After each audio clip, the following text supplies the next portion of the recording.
This is the end scene from episode 6 of HBO's Lovecraft Country. 당신은 99개 혼에서 멈춘 채 That raspy voice belongs to a Mudang, a Korean shaman. In this show, the Mudang put the spirit of a kumiho, a nine-tailed fox, into a young woman. The kumiho comes to the Mudang asking for a favor. The Mudang is not impressed. That's what people think of us stereotypically, that they automatically think when there's a Mudang, they automatically think that we're demon worshippers, Satan worshippers, causing more harm than good. My name is Jennifer Kim. I am what people call a Mudang. Mudangs are very, very real, but not how Lovecraft Country portrays them. This is just a show and a fantasy. No Mudang will say, you know what, let's switch out your daughter's soul and replace it with a god or a spirit, a vengeful spirit. And instead, the Mudang, what we'll try to do is try to help or work with the daughter to help work through her traumas, through rituals and prayers and other types of works. My name is Chawan. I'm not an initiated Mudang. I'm a witch.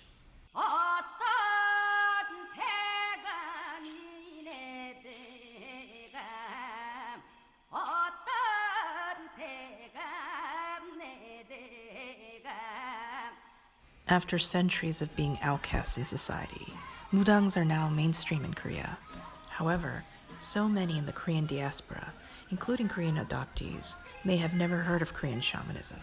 What do Mudangs do? Like, what's their role in the community? Usually, Mudangs are always known for their divination. If it's the new year, people would like to visit Mudangs to get their yearly fortunes taken. Or a lot of times, if people have issues, life issues, like, you know, problems with school or problems with spouses, relationship, love, or when I'm gonna meet my future husband, like, just, you know, when people have these type of issues, they seek a Mudang. Some people, when they visit Mudangs, when a person comes to us for rituals or ceremony, that means that that person tried everything in their power to make something happen. Let's say to make their business successful, they've tried everything, and whatever they're trying is not working. So a lot of times, as a last resort, they will try to find a Mudang to perform a kut ceremony that will open the doors to their business and give them financial success. If you want to hear the complete 1 hour, 40-minute conversation, consider joining at patreon.com/witchesandwine.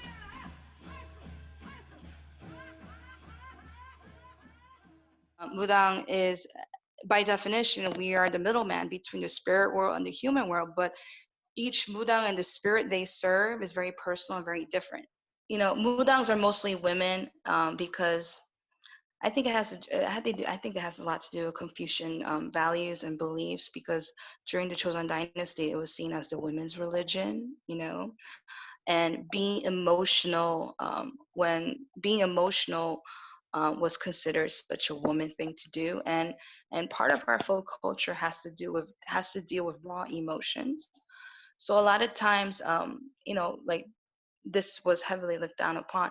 Paksu Mudangs, that's what we call male shamans. It's interesting because um, they were often gender fluid or non-binary, or even transgender, or even women practitioner who had a lot of tomboyish qualities.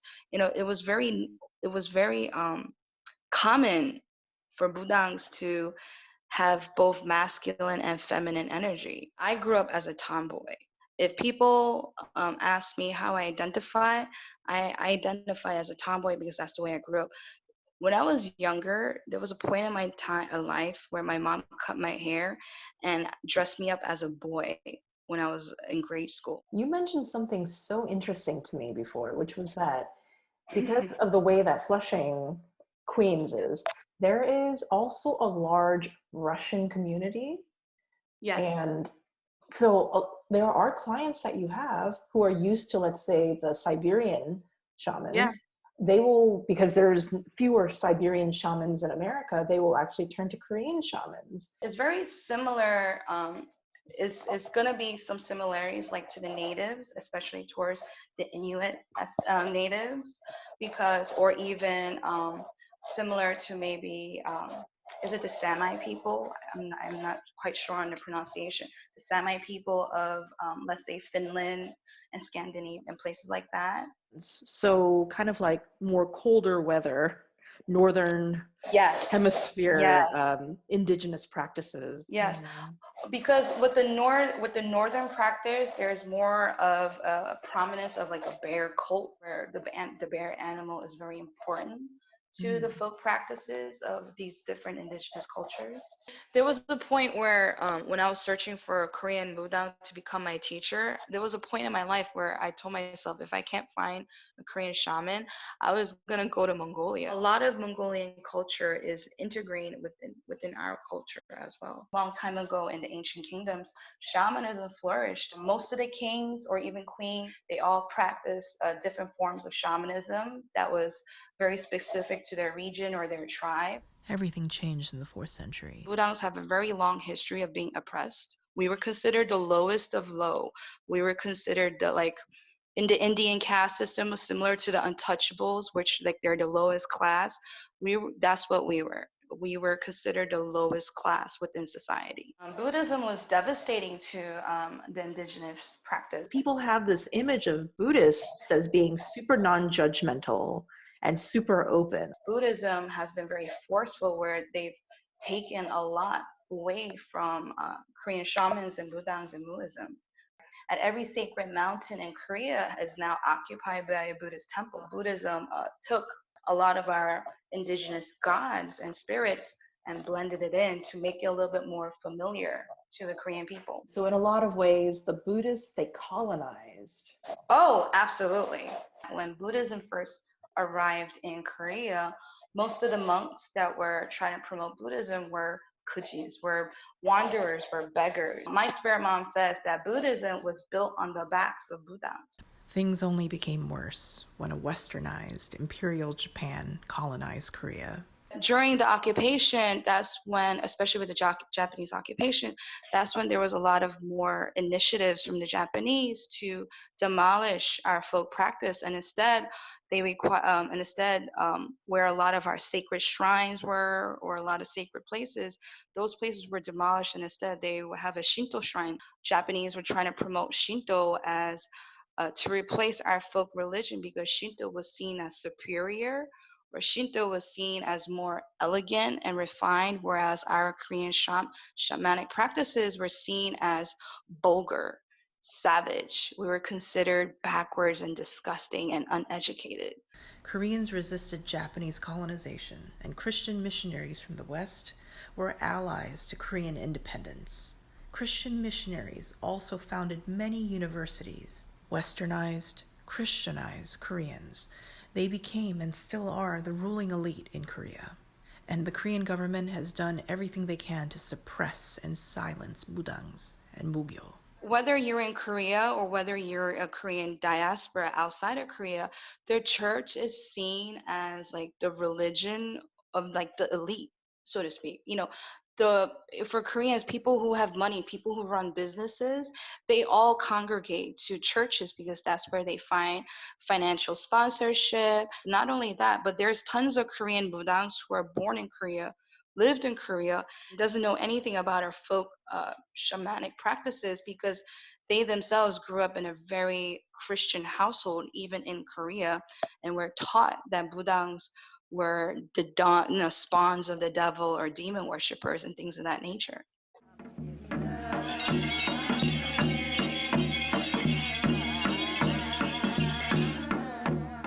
I don't have any initiated Mudangs in my family per se, but I definitely do have family members who are definitely afflicted. There's the classic signs of Shinpyeong, which literally translates to God sickness or God illness. Since you were a little girl, you've always had symptoms of Shinpyeong? Yeah, because whenever I have a discussion with my mother, she always told me how that even as a child, I was always obsessed with wearing hanboks and things of that nature. I was very obsessed with the Korean culture and drumming. But besides that, my mother would say that there were times when I just walk up to her and I would blurt something out One of the biggest things for my mother was when my parents were getting divorced, and my parents' marriage was very abusive. So when my mom finally decided to leave, she was very conflicted, and she told me that I had predicted a while back that she was going to divorce and that it was okay to leave. And my mom always brings that up, that every time she thinks about it, she always gets goosebumps because I was only about 8, 9 years old. When my parents divorced and my mom, she left the family, we were kind of left on our own with my father. And, my grandmother flew in from Korea, so she was the one who raised and took care of us. As a child, I was always called by my grandmother Bagiseki, which means the devil child. On the weekends, my grandmother would hold me down, pray over me, trying to cast out the devil, or call me the demon child or the devil child. The peak of my Shimpyeong, I was like in my early 30s. I had my son, and the peak of my Shimpyeong happened around the time I gave birth, and it was very hard to decipher because I couldn't tell if it was postpartum issues or not. But by the time I got initiated, my son was turning 3. So at the time, I was about 32 years old. I was riddled with chronic illness. I was riddled with chronic pain. I had surgery after surgery. There was always something wrong with me. For example, right before I got initiated, I was told I had cancer. I couldn't have children. There was a lot of health issues that was mounting up where I required spinal surgery, knee surgery. I had a laparoscopy, shoulder surgery. We say those who are afflicted by the gods is not just mysterious illness. We also say that the knife comes into you. There was a lot of mental problems for me as well because I couldn't sleep at night. Every time I go to sleep, I always thought I heard drumming, and I always wanted to like run in the mountain, leave my family. It was to the point my husband, my partner, was really very concerned, very upset that one day he might find me dead, or one day he's going to find out that I packed up and left the family. At that point in my life, I was very unstable. I had a lot of family misfortune. My father's side of the family wanted to hire a very special Catholic priest that performs exorcism. And they wanted to have an exorcism ceremony on me. My grandmother is really interesting because before she converted to Catholicism, she followed in the folk practices where she visited her neighborhood or the village Mudangs, or did ceremonies in the mountains at night. She did things within our folk practices. But when she came to America, she converted to Catholicism. In our Catholic church here in Queens, New York, St. Paul, Cheongasang, my family was seen as the devil.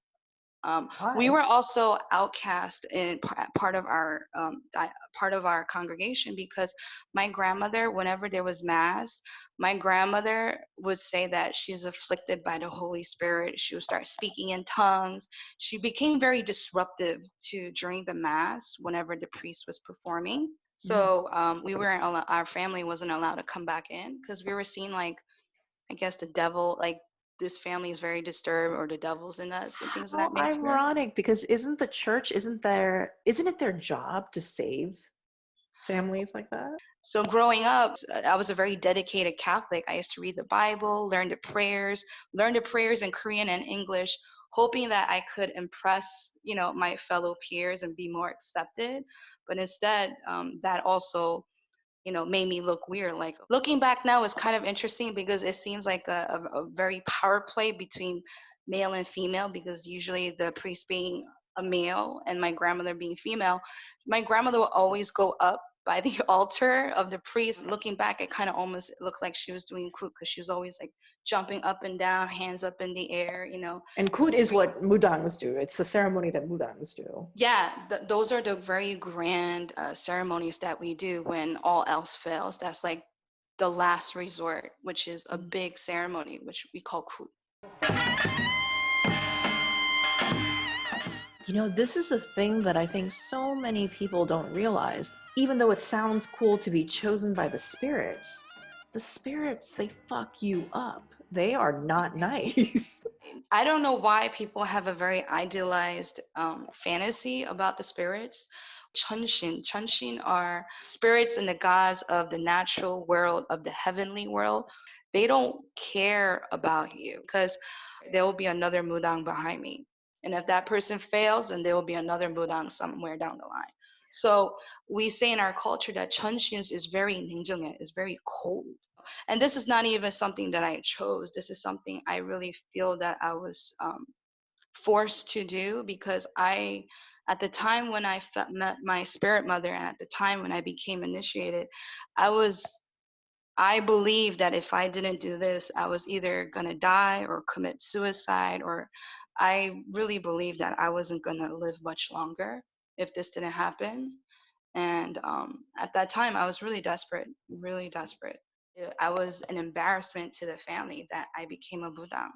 My father still doesn't know that I'm a Mudang, but most of my family, they do know, and they don't really talk about it. It's like, I feel like I'm like, I've always been the black sheep of the family. Even though they don't say it to my face, I know that they see me as a devil worshiper because when my grandmother passed away and I came to the funeral, but I did not participate or attend, but I did show up. Um, my uncle looked at me straight in the eye and said that the devil is here to fuck shit up. I was really kind of devastated because that was my favorite uncle. And, my mom is still, whenever I become very vocal about it or I want to be more forthright in my position, my mom's always the one who's holding me back, saying that I should I should live my life very quietly, and not bring attention to myself. If I was to drop off my mom at her friend's house, she'd be like, okay, drop me off at the corner. I'll walk the rest of the way. My mom would tell me that, because I have children, she would tell me, when you grow up, when the kids are older, you should get a separate house because you shouldn't raise children because you're a Buddha or your children are going to be embarrassed by you. It's really difficult. It's really difficult. Trying to maintain my composure and understanding when all in my mind all I did was I found a way to survive. It wasn't until I had my own family, it wasn't until I had my son, my own child, that I started to see some of the signs in him that I went through. For example, my son, well, it was only 2 years old, but we're sleeping and in the middle of the night my son would just wake up, just wake up, sit up, and he would just stare off into the ceiling. And I'll ask him what's going on. He said that there's a man here. Or, he would talk about ghost or spirit and he would point at something and say there's something there. And that's when I started doing more research. And I started reaching out to different budangs, maybe on social media. And it was very hard because there was a language barrier at that time for me. So it was really, really hard trying to find answers for what was happening to me because I spent all my time going to American psychics, medicine man, all types of healers, all types of people.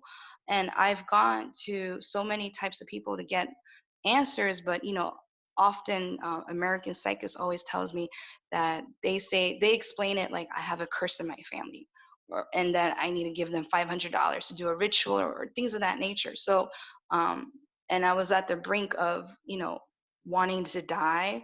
That's when I made the difficult phone call to my mother, and I broke down and I told her that I need her to help me, or else I was probably gonna, or I thought I was gonna die. And my mom flew up and she took me to local mudangs here in New York, and that's how I met my spirit mother.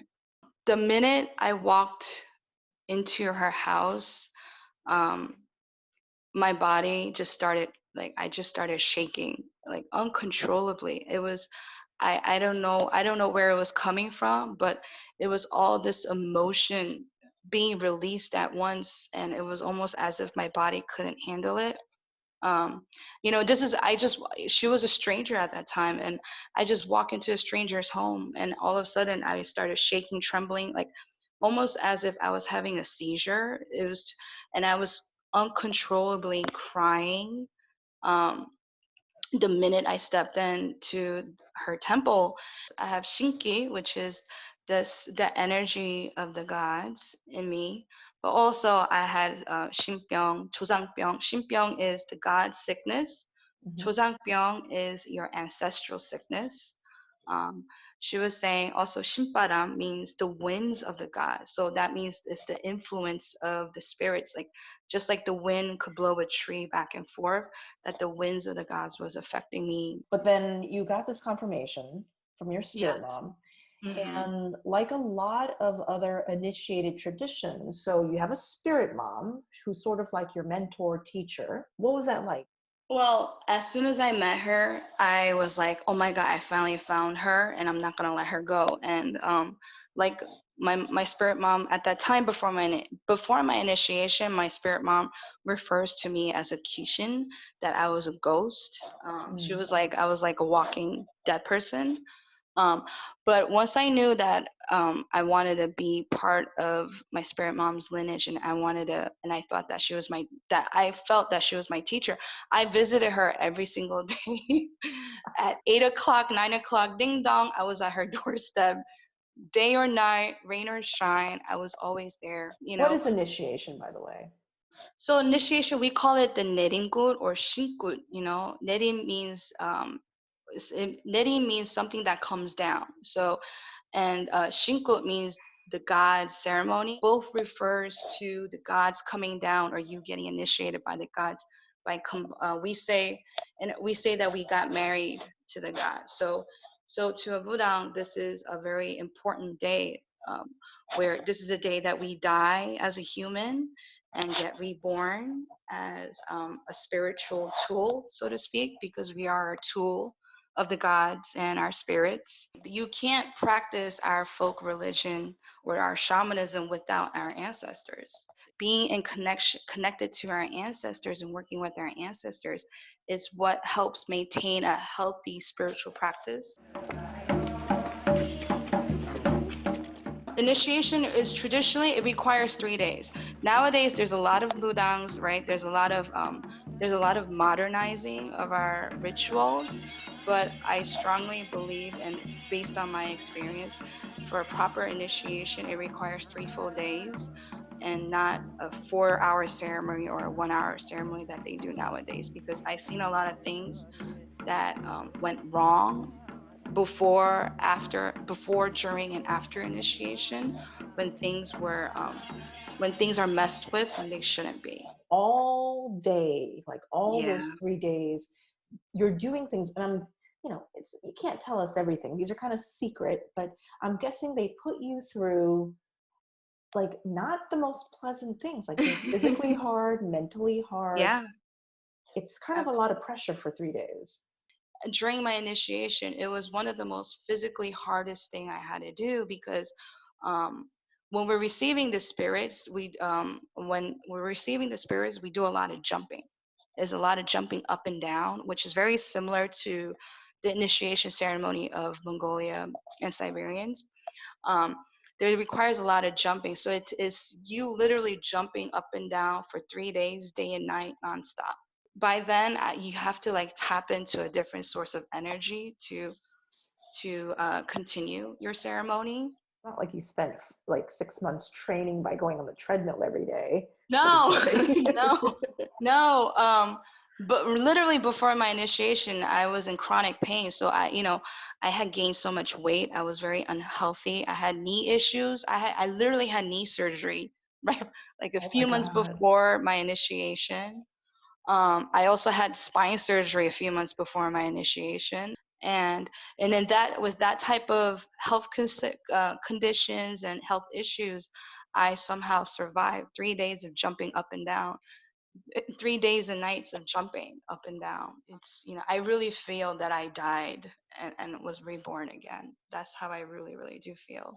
So there's different types of mudang. There's mudangs who only could do divination, or there's mudangs who cannot do any divination and do kut only. So there's different types of mudangs, but the mudangs that are seen to be of a high status, or mudangs who are very seen as like masters, are the ones who have the ability to properly grab ancestors, are the ones who could properly be possessed by the ancestors. A lot of people just seeing mudangs as just divination, just do chom divination sessions, but to us, a real mudang or a proper mudang really has the ability to properly perform a coup. What does it mean to properly perform a coup? It means to be properly able to be possessed by the gods, but not only the gods, but to properly bring in the ancestors of the clients. I think that's really key, because a lot of times people who do coups, a lot of Budangs bypass the ancestral part because they don't have the ability to, we say, 조상을 잡아, to properly catch or grab the ancestors. Being influenced or possessed by the ancestors is different than being completely by being completely engulfed by the spirit and actually having conversations with the client. This is where they relieve a lot of issues, right? Within family structures. For example, if my client, let's say it was you, and let's say you had a problem with your grandmother, and you did a coup to help relieve your ancestral pain and stuff like that. If you did a coup ceremony and I was able, and let's say my spirit mother was able to properly grab your grandmother's spirit, her hon, her soul, and bring her into and become possessed, that will give you the opportunity to maybe talk things out with your grandmother that you were not able to maybe address certain issues, that could provide healing, or closure to a lot of people. Have you done that Because with your grandmother? so my grandmother passed away a few years ago, and I had to do a coup ceremony to properly send my grandmother's spirit away, and that is something I had to do with my own family. A lot of people think I'm a Mudang and I don't need to do coup. No, I'm not an exception. Matter of fact, because I'm a Mudang, I should be doing a lot of rituals and ceremonies for my own family, for my own ancestors. So therefore, when I did my coup for my grandmother, that was part of the ceremony. But it was my spirit mother who conducted that coup, that ritual for me, and she was the one who was taking in all the ancestors. So we have a client here in New York, and he's Korean American, but he was an actor, and he's on a few dramas, but I'm not going to say his name. But his mother would come to us. She did it maybe 2 or 3 times to do a coup. She wanted to do that to help her son in his career. When we did the coup, it was the gods told her that her son, is not really destined to be a top, like, A-star celebrity, or actor. That he's meant to, to do a few shows but not be that popular. But because we did the coup, he was able to get one of like a leading role. In Korea. In Korea, yeah. You were able to change the way that his destiny was written. Well, I wouldn't say like change the way his destiny was, but we were able to influence it and give it a boost, so to speak. Right. Because I'm guessing a lot of people who come to Mudangs, they're coming not for spiritual reasons per se, but things that are very practical. Like, I want my kid to get into Harvard. I want to be famous, whatever. Yeah. Well, first, we will have to do a reading to see if that's even possible. We don't just accept anyone and just do whatever. We have to see if, let's say, your life destiny aligns with that. Because if your life, or if your destiny or your life circumstance aligns with that, then we're able to give it, use our strength or whatever, and kind of push it along, helping support those dreams and aspirations. Let's say you want to be Kylie Jenner, but you're not vocal, and you're very timid, and you're very shy, then, when we're doing a reading, most likely we'll say to you, I'm sorry, but I don't think that could happen for you because of XYZ. We don't like really make shit out of nothing. We're a little bit responsible, because number one, coup is expensive. Not everybody has this type of money laying around to do these rituals. And not only that, because we take so much pride in our work, we kind of scan our clients to see if certain rituals is possible, especially if a ritual is related to sickness or illness. We have to have a consultation and really go into conversation with our spirits to see if we could help someone or not. So the divination, which is called chum, you first do that. And then let's say the divination says, well, maybe not Kylie Jenner level, but just like the example you gave with that actor. But Yeah. maybe if we do this quote, you can get up to a million, not 20 million, maybe 1 million. Yeah. It'll be hard, but it's possible. Is Yeah. that what the reading would say? That if without the ritual, you wouldn't be able to reach 1 million followers. But if you do the quote, then because of the boosting of the spirits, it will happen. Yes, that is what kind of happens. So let's say that the quote happens. What is the quote like? Well, when the Kut first happens, well, first of all, there's like food everywhere. There's like massive altars with food, piles of food everywhere. And we start the Kut off with Chukon Chuksa, which is the drumming, the chanting, the prayers. And then from there, we moved in towards the gods where we invoke and bring down the gods and they give us messages. And the later part of the Kut is the ancestors, where we go down a person's family tree. And when the ancestors come through, there's a process of ritual feeding where sometimes the ancestor may take a drink or they may eat food off the altar or they request different types of entertainment, where some ancestors, they come, they just want to party and they just want to drink and sing and dance. So it's through these type of interactions when the ancestors come. I think it kind of, for some, I think it kind of activates a type of healing. It helps relieve ancestral pain and trauma because when the ancestors are happy, that's when they help us and can give back. Okay, so it sounds like there's a bunch of people coming in and you put a lot of offerings, things that the spirits will enjoy taking as gifts, like food.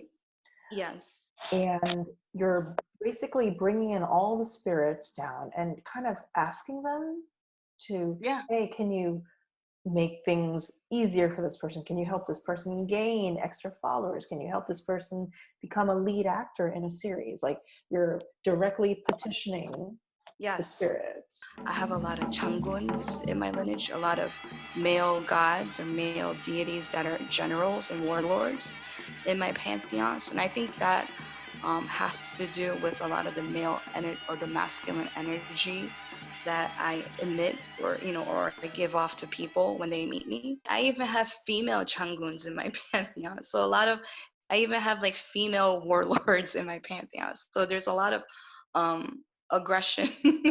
These warlords or these changuns, these martial gods, they specialize in exorcism. So this is and changuns are very, very important to Buddha because it's through the power of our changuns that we could cleanse a space, we could fight other spirits, they act as protectors. So changuns, even though they're considered earth energy or earth spirits, which is considered kind of like a lower hierarchy than Chunxin, which is the heavenly gods, but then each god, regardless whether they're earthbound or heavenly, they all have a role. I like to say that my pantheon is like a Swiss army knife because I have a tool for everything. I have a god for almost everything. So it's really it's interesting because all our gods have to work together in unison, like just like a maestro could make an orchestra blend in harmony. Is that is also our jobs, to make sure our gods and our spirits are content and pleased and not fighting with each other. The Korean pantheon now, because of Buddhism, there are also Buddhist gods in the pantheon added on. Yeah, there are Buddhist gods and even Taoist gods added on. Well, one of the biggest stars in our pantheon is Chuseong, which is the Ursa Major, the Big Dipper. Mm-hmm. Which is the 7 stars. And in our pantheon, the 7 stars becomes our gods, and each star is an individual god that works together as one deity, and they're called Trusum, and Trusum is the god of longevity. It's almost like I forgot, in the Greek mythology there's like this god or spirit that overlooks like people's lifelines. So Trusum is very similar to that. We have a goddess similar to Persephone, and she's called the Parigongju, which is considered the first Mudang spirit, so to speak. Parigongju is travels to the underworld. Do you have child gods and goddesses? Yes, we call them Tongja Tongyos, and I do have child gods and goddesses. Um, Sometimes the people follow me. Often, I have like an offering basket full of candies and cookies and toys, and and that is all dedicated to my child gods and my child spirits, because the way children spirits work is that they're like it's the children gods that runs the errands for the other gods in my pantheon. I'm very on the fence with this, whether or not Korean shamanism should be open to outsiders, or if it only should be people of Korean descent that should be practicing our religion. Because along with our folk culture, there are so many things that are tied to the way our shamanism has shaped by through oppression, through all these other things that are very unique to the Korean identity or the Korean culture and the history.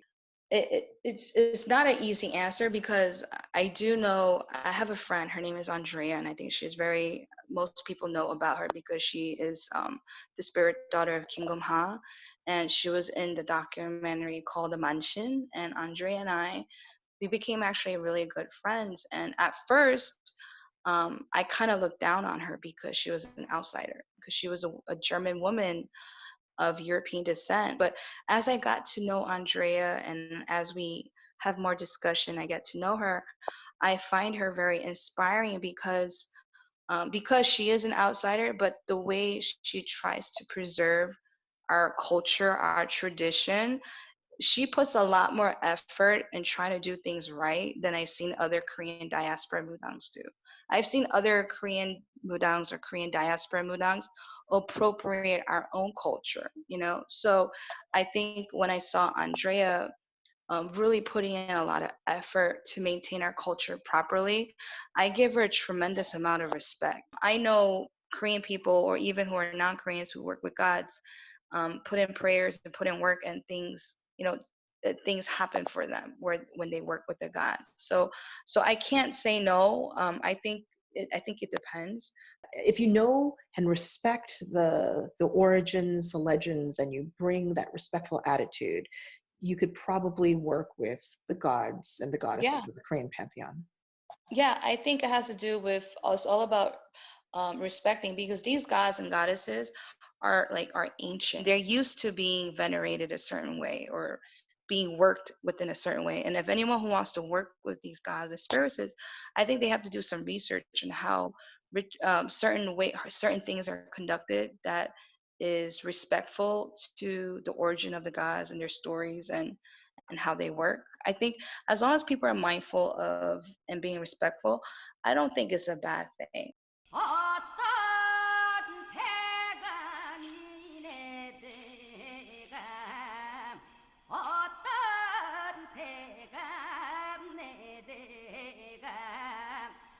Is it getting a little bit easier right now in Korea, do you think? Oh yeah, I think budangs are reaching a certain status, especially financial status. A lot of budangs also are very glamorized now. Because if you go to YouTube and look at some of the budangs, they're so poised and they're very beautiful, and it's a lot different than how budangs are portrayed or how budangs were back then, because budangs were seen as uneducated. Women were not allowed to go to school or pursue an education, but yet but those uneducated women, um, they were always very smart women. And now that Korean culture has become more popular lately, I feel that there's more and more depictions of mudangs, or there's more shows and pop culture things about our religion or about mudangs and our shamanism. You go to Korea, there's like a mudang on every corner in Korea. There's you could mudangs are in abundance, but that we say for every 10 mudang, maybe 3 are real. For anybody of the Korean diaspora, or just any Korean person who wants to know more about our indigenous religions, we have our own gods, our own folklore, our own indigenous, before any Buddhism, any Christianity, before any of that. We have Yeah. our own practices and Yeah. legends.